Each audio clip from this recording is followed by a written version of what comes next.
Little People, Big World is an American reality television series that documents the intriguing lives of the six-member Roloff family, living on their farmland outside of Portland, Oregon.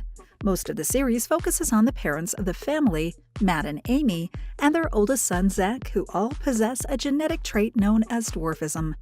Dwarfism is a genetic attribute identified in biological organisms as retaining a small stature, whether in height or just overall growth, and more commonly occurs in the animal kingdom. However, dwarfism has also been diagnosed in humans, usually causing people with this trait to never grow above the height of 4 feet 8 inches or 147 centimeters. In fact, the average height among people with dwarfism is 122 centimeters, regardless of gender or race. Dwarfism has long intrigued people, both as a scientific anomaly as well as for its appearance in society and how the general population responds to dwarfism. Because it's a genetic trait, it is considered hereditary, meaning the gene would most likely be carried on in its family, but even twins can be different, one with dwarfism and one of normal stature. As such, the frequency of occurrence for families like the Roloffs is not quite as uncommon as people might consider, but of course, the intrigue behind the appearance of dwarfism would provide entertainment to a select audience, which is no doubt what partly sparked the inception of Little People, Big World. The series debuted in March 2006, airing on the American cable television channel TLC, formerly known as the Learning Channel, and has been met with popular reception among viewers, who all found the Roloffs family's daily lives and struggles to be entertaining and, to a certain extent, quite insightful. Little People, Big World continues its success on TLC for 24 seasons, at one point even ranking in a record number of viewers. However, not everything on the set of Little People, Big World is quite as rosy as the public might view it, as during the airing of the 6th season, the producers announced that it would be the final season for the show. Fortunately, the show was never canceled and continues to air even to this day, enjoying a popular reception. Other than that, though, the show has played host to a number of scandals, which of course surprised and even shocked viewers and fans of Little People, Big World. Following the series' popular reception, TLC aired a number of specials, all focusing on various other aspects of the Roloff family's lives, which includes Conquering Mount St. Helens, Welcome to the Jungle, and numerous others. Aside from this, the show's popularity also earned it several spin-offs, such as Little People, Big World Wedding Farm, which focused on Matt and Amy's wedding planning and hosting business they started in 2013, but which only ran for 6 episodes before being canceled. The premise of the series typically follows the lives of Matt and Amy as they go about their daily lives on the Roloff farm in the north of Hillsboro in Helvetia, Oregon, just outside of Portland. The family grows pumpkin crops as means to make a regular living, though their largest part of their farm is dedicated as a playground for their 4 children, namely Zachary, Zach, Luke, Jeremy James, Molly Jo, and Jacob George. Throughout their series, the show addresses the everyday struggle associated with dwarfism and follows the family as they go about their everyday tasks, such as providing for the family, grocery shopping, and athletic activities. More often, the show educates the audience on how people with dwarfism overcome the difficulties that arise from being much shorter than the general population of the world. This ranges from how Matt's cars had to be adjusted so that he could drive, to even including the struggles of going to the supermarket and being unable to reach the top shelves. While it provides insightful entertainment to viewers, the show also capitalizes on the drama of being an extraordinary family having to struggle with unique difficulties. Speaking about the inception of the series during an interview in 2010, Amy stated that TLC approached the family in 2005, suggesting the creation of the series as a means to provide audiences with an insightful view of life with dwarfism. At the time, Matt wanted the series to assume a unique approach, as no other television series, documentary, or film has ever provided a perspective like this on dwarfism. Naturally, Amy and Matt agreed and allowed the cameras into their home, saying that it was an opportunity like no other, not only to educate the world on their handicap, but would also provide the family with a means of raising their financial status. As such, Matt began working on improving the farm, renovating it in the playground sets that it's known for today, and opening it for access to the world outside, so that fans and anyone else may tour the farm and even come to buy pumpkins during the October season. Matt Roloff, the father of the family, was born on the 7th of October 1961 and, due to his specific type of dwarfism, suffered from numerous medical complications throughout his youth and latter life, resulting in undergoing required surgeries so that he could walk properly and have an almost normal life. Despite the surgeries proving successful, Matt still walks with the assistance of crutches and at times has to rely on a motorized cart to get around and perform daily tasks. Because of this time Matt spent in hospitals, he so wanted to improve the lives of his children. That was the inspiration behind buying the Roloff farm and converting it into a healthy environment for his children.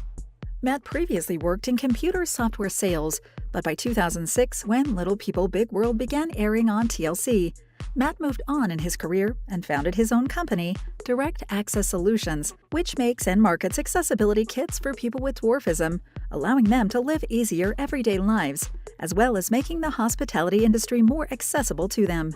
Unfortunately, Matt's endeavors didn't provide enough of an income for his wife, Amy, and their 4 children. As a result, when the second season aired on TLC, Matt accepted a job as a software salesman with Amdocs to provide additional income. In his free time, Matt continues to improve the farm and raise pumpkin crops. Amy, formerly known as Amy Knight, was born on the 17th of September 1962 in Michigan and fortunately had a form of dwarfism known as achondroplasia, which never resulted in her experiencing too many difficulties or requiring surgeries to enjoy a sustainably comfortable lifestyle. Amy graduated from Central Michigan University and pursued a career in acting and teaching. Then followed the birth of her children, Amy became a full-time parent. But when she isn't busy looking after her family, Amy used what time she had available to help provide an income by teaching and coaching. Amy is also a very active philanthropist, and since her rise to fame as the matriarch of the Roloff family, she used her celebrity status to raise awareness for the charities she supports. Among the many close to Amy's heart, she's donated to the Dwarf Athletic Association of America, and her personal charity fund, the Amy Roloff Charity Foundation, supports the needs of children and youth at risk in Oregon, and even helps to fund an organization that assists foster families and the children they have adopted. Amy also actively supports low-income senior housing projects, as well as a homeless shelter specifically intended on keeping impoverished families together. Although dwarfism is a hereditary trait commonly transferred among the members of the family, Amy and Matt's children don't all possess the gene, only Zach, their oldest child. Even though Jeremy is Zach's twin, he's an average height, and so are both Molly and Jacob. Thus, the premise of the show specifically focuses on Matt, Amy, and Zach. Since Little People Big World's debut in 2006, the show's received a warm welcome among its audiences, eventually rising to the success it celebrates today.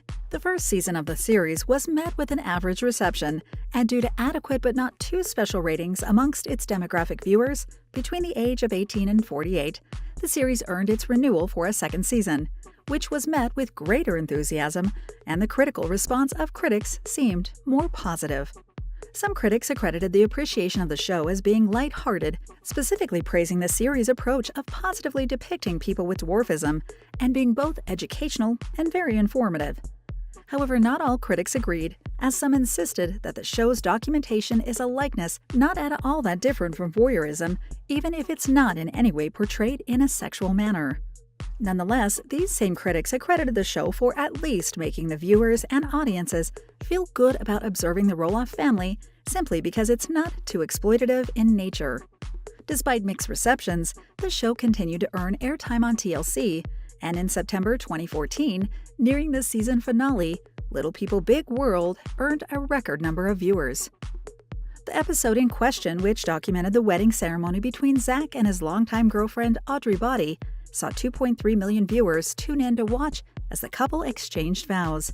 The following episode, and a season finale that concluded with a wedding ceremony, raked in an average of 1.9 million viewers, both setting a record for the series and the specific time slot on TLC. With the show's popularity increasing, undoubtedly the Roloff farm's fame grew, and as the seasons rolled on, the amount of traffic visiting the farm also drastically increased. While this was good for business, the farm saw more guests than it could originally accommodate, unfortunately rousing the interest of the local authorities. The parking space provided on the farm's premises can host a couple of hundred vehicles, but during the first season's debut, the farm attracted a total of 30,000 patrons. As an alarming number of people came to visit and tour the Roloff farm, local authorities were forced to temporarily shut it down, at least until the facilities could accommodate that much traffic. In addition to this, the Roloffs' neighbors and fellow residents of the area have complained about the constant gridlock caused by the increase of all traffic and the constant scrutiny by the media due to an increased interest in Helvetia. Of course, while the show is set up as informative and relatively light-hearted entertainment, it hasn't gone without a few scandalous incidences, some of which were a shock for viewers to learn about. This includes everything from family disputes to somewhat criminalistic behavior. On somewhat of a lighter note, Matt had his driver's license revoked back in 2007 following an arrest on charges of driving under the influence. Fortunately, Matt was found not guilty of the DUI charges, but during the process of his arrest, Matt refused to take a blood alcohol test, and since he'd admitted to driving under the influence during a diversion test in 2003, his license was suspended for 3 years. On a more serious and sadder note, in 2020, Jacob came forward with allegations against a former producer of the show, Chris Cardamone, claiming that Cardamone groomed and sexually abused him. According to Jacob, the abuse took place during the early productions of the show, starting in 2007 and lasting until 2010, when Jacob would have been aged between 10 and 13. Although Jacob didn't share a detailed account of what happened, he insisted that the blame in no way whatsoever would fall on his family, but the fault remained with the predator, which in this case was Cardamone. In response to Jacob's allegations, TLC said that they are deeply saddened about hearing this news and insisted that they will work in full cooperation with the authorities to bring the culprit to justice. Naturally, TLC has since completely cut ties with Chris, stating that their main priority will be to provide support for the Roloff family during this difficult time. Moving on, the Roloff family has had their fair share of disputes, many on camera, and as viewers watched father and son, Matt and Zach, since Zach was a young boy, it's clear that they have seen many ups and downs. However, during recent episodes, it seems likely that their relationship has come to a point where everything could likely burn and never be recovered. Many fans, though, are questioning what exactly happened between them and are wondering whether they might reconcile. As many would know, Zach is no longer the young boy they first met on screen in 2006. He's now a married, grown man with 3 of his own children. In recent years, Zach and his family decided to move away from the Roloff farm, much to the dismay of both Matt and the viewers. Though what intrigues most people is what led up to these changes. In 2022, when Matt and his wife Amy decided to separate ways and eventually divorced, Matt wanted to sell parts of the Roloff farm, specifically his personal portion, but Zach didn't want this to happen and even offered to buy the northern end of the farm's territory. This segment of the land played host to the famous castle playground, forest area, and the so-called cowboy town, which all became popular attractions. However, Matt wanted to sell that specific land for a large sum, which Zach couldn't afford, leading to the beginning of a family feud that would see the family eventually split apart. Because father and son couldn't reach a compromise, Zach decided to move away, taking his family with him and leaving the family business to be managed by his father, Matt. Of course, this didn't sit well with the patriarch of the Roloff family, who didn't withhold his opinion on the matter. In May of 2022, Zach stated in an interview with E! News that everything was fine with the family, though viewers of the show knew better. During a June episode that same year, Matt made his first attempt at reinstating the peace between himself and Zach. The act, which involved returning a lawnmower, Matt hoped would start the process of convincing both himself and Zach to move on. In a personal confessional, Zach stated in response that it was a nice initiative that his father undertook, but it would take more than that to restore the peace, and that their relationship remained tense. Certainly, things between them have changed, and it's not quite the relationship it once was when Zach was younger. Zach also confessed that his father's decision not to reach a compromise was an insult that insinuated that he was incapable of taking care of the northern portion of the land, and that he, Zach, had reached the age where he will no longer simply submit to his father's authority.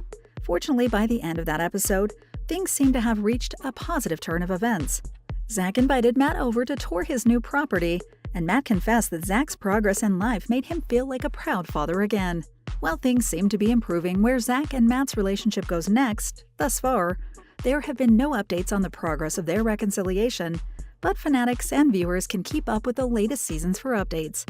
Things seem likely to be positive, and father and son might soon bury the hatchet. Stay tuned to find out. Thank you for spending some time with us.